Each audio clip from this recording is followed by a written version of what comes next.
എല്ലാവർക്കും നമസ്തേ. വിഷുവൊക്കെ ആഘോഷിച്ച് എല്ലാവരും നല്ല നിറഞ്ഞ മനസ്സോടെ ശുഭപ്രതീക്ഷകളോടെ പുതുവത്സരത്തെ കാത്തിരിക്കുന്ന ഒരു സമയമാണിത്. എല്ലാവരുടെയും പ്രതീക്ഷകൾ പോലെ തന്നെ എല്ലാവിധത്തിലും ഈ ഒരു പുതുവർഷം ഐശ്വര്യപൂർണ്ണമായിരിക്കട്ടെ എന്ന് ആശംസിക്കുകയാണ്. ഇന്ന് കേരളം വിട്ടൊന്ന് നേപ്പാളിലേക്ക് പോയാലോ. ഒരു നേപ്പാളി സൈഡ് ഡിഷ് സാലഡാണ് നിങ്ങളെ ഇന്ന് പരിചയപ്പെടുത്തുന്നത്.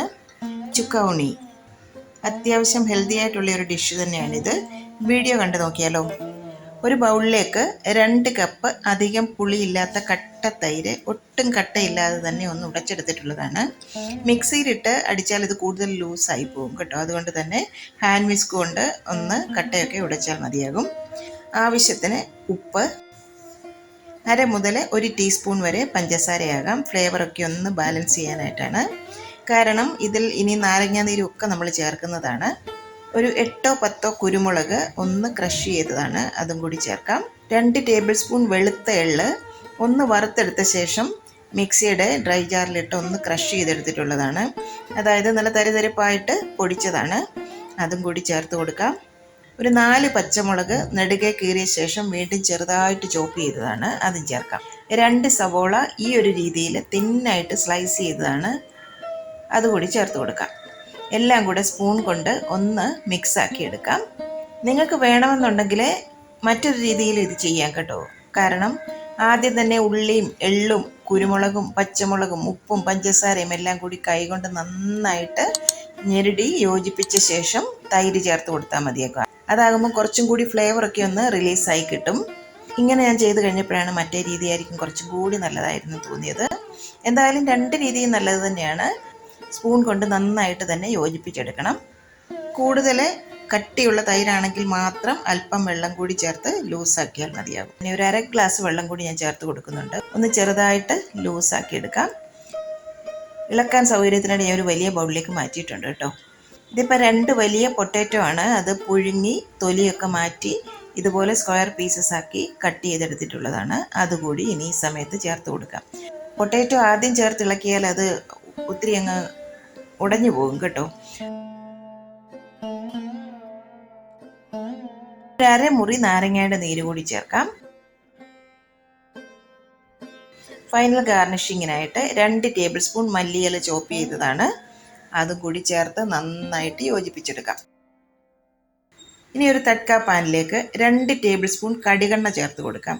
കടുകെണ്ണ തന്നെ ഉപയോഗിച്ചാലാണ് ഈ ഒരു ഡിഷിനെ നല്ലൊരു ടേസ്റ്റിലേക്ക് എത്തിക്കാൻ പറ്റുന്നത്. കടുകെണ്ണയിൽ നിന്ന് നല്ല ഫ്യൂംസ് വന്നതിന് ശേഷം വേണം നമ്മൾ ബാക്കി ഇൻഗ്രീഡിയൻസ് ചേർത്ത് കൊടുക്കാനായിട്ട്. ഞാൻ എപ്പോഴും അത് പറയാറുണ്ട്. അപ്പം നന്നായിട്ട് ഫ്യൂംസ് ഒക്കെ വന്നിട്ടുണ്ട്. അതിനുശേഷം ഫ്ലെയിം നമുക്ക് ഓഫ് ചെയ്യാം. ആ എണ്ണയുടെ ചൂട് അല്പം ഒന്നാറിയ ശേഷം അതിലേക്ക് 1 ടേബിൾ സ്പൂൺ ഉലുവ കൂടി ചേർത്ത് കൊടുക്കാം. കാരണം ഉലുവ അതിന് മുമ്പ് ചേർത്ത് കഴിഞ്ഞാൽ അത് കരിഞ്ഞു പോകും. ആ ഒരു ചെറിയ ചൂടിലിരുന്ന് തന്നെ ആ ഉലുവ ഒന്ന് മൂത്ത് വരും. കളറൊക്കെ മാറി വന്നു കഴിഞ്ഞാൽ അതിലോട്ട് 1 ടീസ്പൂൺ മഞ്ഞൾപ്പൊടി കൂടി ചേർത്ത് കൊടുക്കാം.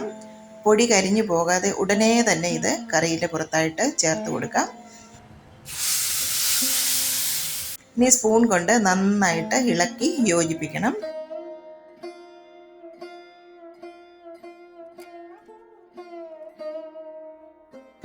ചുക്കൗണി റെഡി ആയിട്ടുണ്ട്.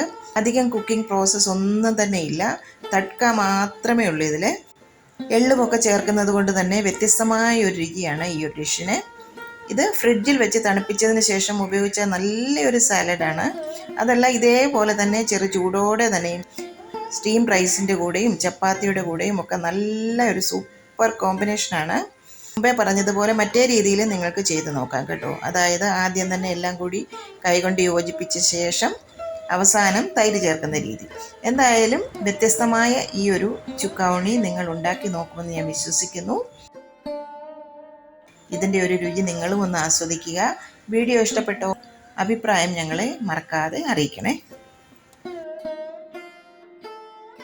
കറി വിത്ത് അമ്മയിലെ അമ്മയുടെ ഇന്നത്തെ റെസിപ്പി നിങ്ങൾക്ക് ഇഷ്ടമായെന്ന് ഞങ്ങൾ പ്രതീക്ഷിക്കുന്നു. നിങ്ങളിൽ ഒരുപാട് പേര് ഈ റെസിപ്പീസ് എല്ലാം ട്രൈ ചെയ്ത് നോക്കി സക്സസ് ആയി എന്നറിയുന്നതിൽ ഞങ്ങൾക്ക് വളരെയധികം സന്തോഷം. നിങ്ങൾ ആഗ്രഹിക്കുന്ന ഏതെങ്കിലും റെസിപ്പി അമ്മ വഴി കാണാൻ നിങ്ങൾക്ക് താല്പര്യമുണ്ടെങ്കിൽ ഞങ്ങളെ തീർച്ചയായും ഫീഡ്ബാക്സ് വഴി അറിയിക്കണം. ഞങ്ങൾ അത് ഞങ്ങളുടെ റെസിപ്പീസിൽ ഇൻക്ലൂഡ് ചെയ്യുന്നതായിരിക്കും. കറി വിത്ത് അമ്മ ഇതുവരെ സബ്സ്ക്രൈബ് ചെയ്യാത്തവരായ ആരെങ്കിലും ഉണ്ടെങ്കിൽ തീർച്ചയായും സബ്സ്ക്രൈബ് ചെയ്യണം. വീണ്ടും മറ്റൊരു റെസിപ്പിയുമായി വരുന്നവരെ നന്ദി. Good bye.